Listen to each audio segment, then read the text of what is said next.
This presentation was developed as an information class for people who have some stage of gallbladder disease and who are considering gallbladder surgery. You may not have had any problems with your gallbladder, or you may be here because you have had symptoms and your doctors are recommending that you consider surgery. Welcome to the Department of Surgery. My name is Dr. Annette Chavez, and I'm one of the surgeons at Kaiser Permanente, Santa Clara. In this presentation, we want to help you understand the symptoms and problems of gallbladder disease and guide you in your decision to have surgery. While you watch this presentation, you can use the video controls to pause, go back, choose a topic, and restart the video. As you think of questions, please write them down so you will remember them to discuss with your surgeon. You may want to pause and get a pen and paper to make notes. We hope this program will help you to understand and recognize the symptoms and potential problems of gallbladder disease. We want you to be informed about your healthcare choices so that you can be the primary advocate in your own healthcare. You will be making a decision about the best thing to do regarding your gallbladder. We will discuss preparations for surgery, gallbladder surgery in detail, and what to expect after surgery. You are most likely here because your physician found that you have an issue with your gallbladder. Perhaps you have had abdominal pain or other symptoms that may be related to your gallbladder. Maybe you received ultrasound test results that revealed gallbladder problems. Or perhaps you've had a gallbladder attack and came to the emergency room where they ordered the ultrasound and diagnosed you with gallstones. Approximately 1 in 7 of the adult population in the United States develops gallstones, but only 30% of those who do will need surgery during the course of their lifetime. In other words, most patients with gallstones never have any problem with them. There are different kinds of gallstones, and there is evidence suggesting that genetics, or our family history, may hold some reason for gallbladder disease. Gallstones are created largely due to what we eat and our body chemistries. You may have had symptoms of gallbladder disease. The symptoms can be subtle. Many patients don't know they have gallbladder issues until they look back and notice certain foods don't agree with them anymore. Perhaps after eating rich or high-fat meals they feel queasy or have a slightly upset stomach. These can be very subtle signs. People can have bloating, burping, and a lot of gas. We may have these symptoms without gallbladder disease, but they can also be signs of gallbladder disease. What usually gets a patient attention is a gallbladder attack. The medical term for it is biliary colic. It occurs 30 to 40 minutes after eating. A person often feels sharp pain in their upper abdomen, usually towards the right side. Most people with a gallbladder attack cannot get comfortable, whether they walk, sit, or lie down. Gallbladder attacks can go on for minutes or hours. Usually if it lasts more than a few hours, patients go to the emergency room because they become very concerned that something serious is going on. Some people may have small, intermittent attacks that come and go. Others can have back or shoulder pain located between the shoulder blades or at the top of the right shoulder. If jaundice and fever accompany the pain, a more serious condition may exist that needs attention right away. Your colon and intestines fill most of the lower abdomen. Your stomach lies just behind the bottom of your left rib cage. The esophagus or food tube comes from the mouth to the stomach. Food travels through the esophagus into the stomach and then out to the small intestine through the duodenum. Finally, food moves through the large intestine to the colon. This is the digestive system. The liver makes fluid called bile, and the bile moves through a tube called the common hepatic duct on its way to the small intestine to help digest food. Along the way, the hepatic duct joins up with the gallbladder at the cystic duct. Together they form the common bile duct. You make approximately 1 liter of bile per day, and a small portion of that, approximately a quarter cup, is stored in the gallbladder. Most of the bile goes through to the beginning of the small intestine called the duodenum. When you eat a meal, the stomach begins to let small portions of that food into the duodenum, and the small intestine starts to digest the food. The duodenum causes the gallbladder to squeeze and send additional bile into the duodenum. Attached to the common bile duct is another duct or tube called the pancreatic duct. This carries digestive fluids from the pancreas, an organ that lies behind the stomach. Most people know about the pancreas because it makes insulin, and if you do not produce enough insulin, you may have diabetes. Asymptomatic gallstone disease refers to a patient who has gallstones that can be seen on an ultrasound or CT scan, but there are no physical symptoms. As we said before, 70% of patients with gallstones never have any problems with them. The presence of gallstones is called cholecystectomy. When our liver and gallbladder produce bile for digestion, gallstones may be pushed with a bile fluid from the gallbladder through the cystic and bile ducts. Most stones are small enough to get through and out of the sphincter. 95% of the time they go out unnoticed and are never seen again. More stones remain in the gallbladder or may pass at a later time. Passing stones can at times hurt as they go through. If a gallstone is too big to get through the cystic duct, or if it gets stuck anywhere along the way, that is where you can have problems. A gallbladder attack is the most common complication of gallstone disease. This occurs when a gallstone has become stuck in the neck of the gallbladder and the flow of bile is blocked, causing pain. A gallstone blocking the cystic duct is called biliary colic. The blockage causes pressure to build in the gallbladder, and until the stone is removed and the bile can flow freely, you will continue to have pain. When a patient comes to the emergency room with a gallbladder attack, we will give them medication to relax the neck of the gallbladder and allow the stone to fall back into the gallbladder. That's when your pain should be relieved. However, most stones are waiting for the next time that person has a rich meal or some other food, and they are going to have the same problem. It is unpredictable, and you never know when you're going to have pain again. This is when we begin a discussion about removing the gallbladder. Another complication that can occur with gallstones is that of acute cholecystitis. This is when there is infection in the bile and a stone blocks the outflow of bile from the gallbladder, allowing the infection to build up. If you come to the emergency room with pain and signs of infection, including fever and an elevated white count, we will recommend admission to the hospital and emergency surgery to remove your gallbladder. If gallstones have blocked the common bile ducts so the flow of bile is blocked, this condition is called choledocholithiasis.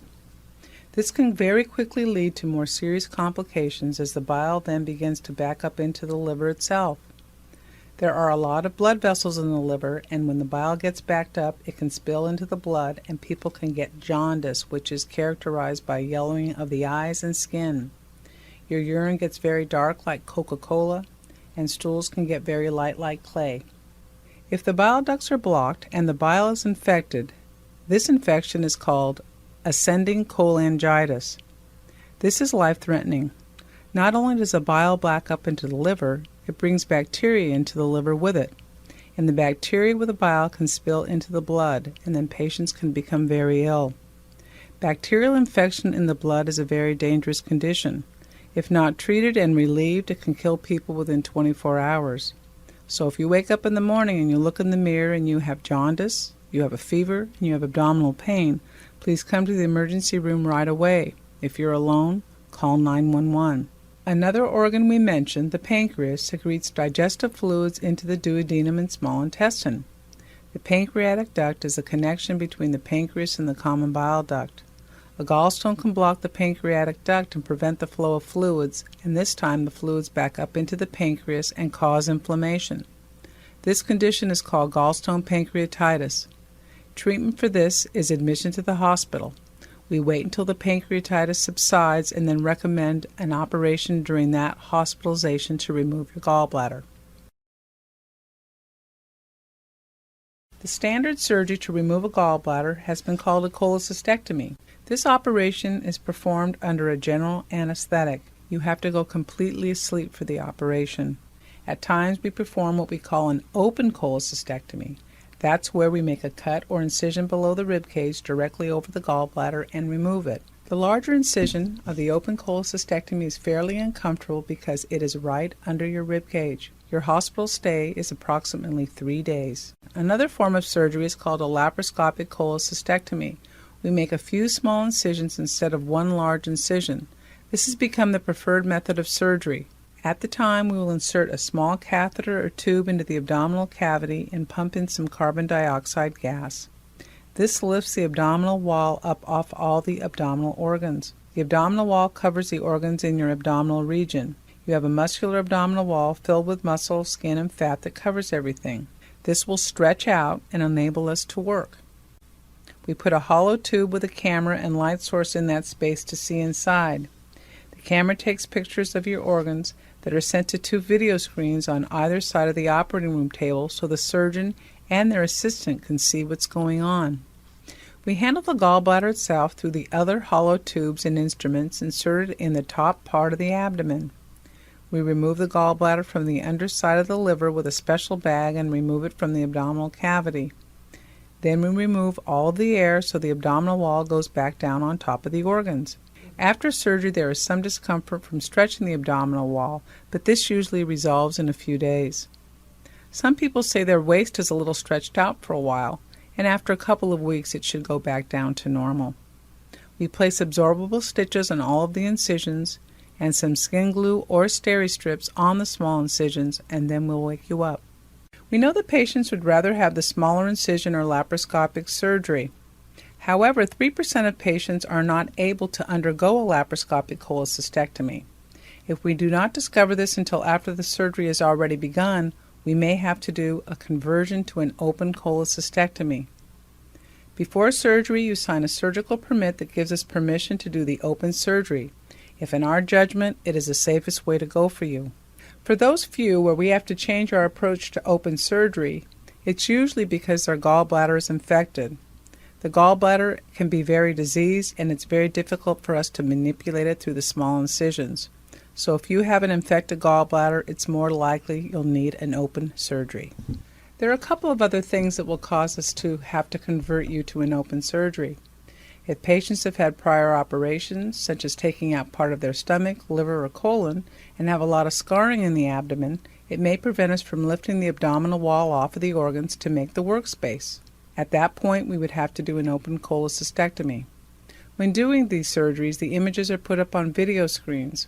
Our cameras and equipment are very sophisticated, but sometimes it's just not as good as being directly in front of the tissue. If we cannot see clearly, or are not sure what we are seeing, we will take the open approach to be on the safe side. No discussion about an operation is complete without discussing the possible risks and complications. Bleeding can occur. It's more common in patients with liver disease or on blood-thinning medications. It is unusual but can happen. Common bile duct injuries can occur, as well as injury to adjacent organs. In surgery, you want to be able to get in, remove the organ you're concerned with, and leave without damaging any organs on the way in or on the way out. If there is a large amount of infection, there is more chance these things can occur. One of the reasons that we would use an open surgical approach is to prevent these kinds of complications. Infection of the incisions or within the abdominal cavity are fairly unusual. Incisions are small for the laparoscopic surgery. The rate of infection is less than 1%, but again, it can happen. Another possible complication is a retained common duct stone. This is where a stone is caught in your common bile duct. If we have evidence that you have stones in your common bile duct, we would do an ERCP, or endoscopic retrograde cholangiopancreaticogram. That's where the gastroenterologist places a camera down through the stomach and into the duct to remove the stones. If we know about this ahead of time, we'll have them remove the stones before the surgery. If it is not evident until after the operation, we'll have them do it after the surgery. It's rare to happen at all, but we tell patients just in case. If you're a healthy person without any significant allergies and your heart, lungs, and kidneys work well, it's unlikely you will have any problem with anesthesia. But problems can occur. All of our medications are very sophisticated. They use a cocktail of about 7 to 10 drugs to put you to sleep and wake you up. If people have significant medical problems, it can be a bit more complicated to do the anesthesia. The anesthesia department will discuss that with you prior to your operation. Pneumonia and blood clots can occur after surgery. These are usually related to a patient not being active after their procedure. It's very important after surgery to move around, walk around the house, not do any heavy or strenuous activity, but just be active to prevent pneumonia or blood clots. We perform this operation about 750 times per year, which means 10 to 15 operations a week. All of our surgeons have been involved in a few hundred to a few thousand laparoscopic cholecystectomies. You are considered an expert if you have performed 50 laparoscopic cholecystectomies. So all of us are experts many times over, and you have the benefit of 2 surgeons there at the same time. I reassure patients that all of our surgeons are extremely capable in performing this operation. And it's not just the surgeons. It is the anesthesia team, the recovery room nurses, the pre-op nurses, and the scrub techs in the operating room. Everybody knows what to expect with these operations.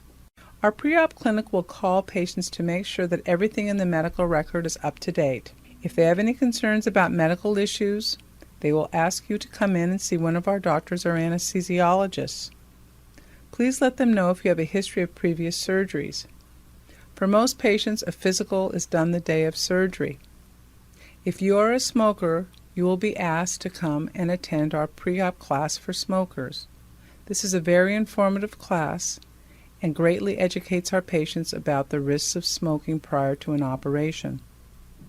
It's very important to avoid any additional gallbladder attacks prior to your operation.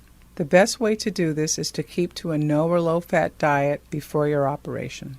Disability papers. It's very important to get started early on this process. If you need to file state disability forms, we have them at Patient Records Department 160, and they will be happy to help you to fill out your forms. Once we get a date for surgery, the doctors can put in the work release for 2 weeks from the date of surgery. Beginning at midnight, the night before your surgery, you must not have anything to eat or drink. If you are on medications that we feel you need to take prior to your operation, the pre-op clinic will specifically instruct you on what to do. When you arrive, you will check in at the admitting office of the Ambulatory Surgery Center on the first floor of the hospital building. If you are having your operation in the main operating room, this will be in the hospital on the second floor. The nurses and anesthesia staff will check with you and ask a number of questions. Some of the questions may be asked more than once, especially if you are talking with different people, as we want to make sure that we do not forget anything. It can be a little annoying, so we ask your patience because we don't want to make any mistakes. If anybody in your family has had problems with anesthesia, it's important that you tell us. You may have allergies to some medications, and again, make sure that we're informed of these things. If you've had anything to eat or drink after midnight on the day of your surgery, please tell us. It is unsafe to put you to sleep with food in your stomach, as the junction between your esophagus and stomach relaxes and anything in your stomach can actually come up and go into your lungs. This is called aspiration pneumonia and can be very serious. People make mistakes and we understand that. Just make sure and call us and inform us of what you did eat or drink, and then we can modify our surgery schedule to accommodate you. The operation lasts between 1 and 2 hours. If you are having laparoscopic surgery, you will stay approximately 2 hours after the operation, and then you're able to go home. The recovery after laparoscopic surgery is very straightforward. You can go home, and you can eat lightly for the first few days. As soon as you have a bowel movement or pass gas, that indicates that your system is ready to take in foods. Until that time, be careful and eat very lightly, such as soups, juices, and fluids. We discharge patients with pain pills and stool softeners. Some of the surgeons prescribed anti-nausea medications as well. People undergoing the laparoscopic cholecystectomy are usually sore and tired for the first week. After the first week, you should be able to assume most of your activities, and after 2 weeks, you should be able to return to all your duties. 1 week following surgery, your surgeon will have a telephone appointment with you to check up on you and see how you're doing. You will not need to come in as there are no stitches to remove. If you have had an open cholecystectomy, your recovery time will be a little bit longer. The larger incision will require more time to heal, and you will give it more time by resting and avoiding any heavy lifting. After surgery, you will remain in the hospital for approximately 3 days. There will be more discomfort, and your activity level will need to be very light for the first couple of weeks. You should plan to be home 4 to 6 weeks from work, and you cannot lift anything heavy for 6 weeks. There will be no dietary restrictions after the operation. I have given you a lot of information in a short period of time. We hope that we have helped you to better understand the situation with your gallbladder. The department looks forward to meeting you, answering your questions, and performing surgery if you decide to remove your gallbladder. If you choose not to have the operation, please review the complications of gallstones again. If you experience fever, jaundice, or unrelenting abdominal pain, please come to the emergency room or call 911.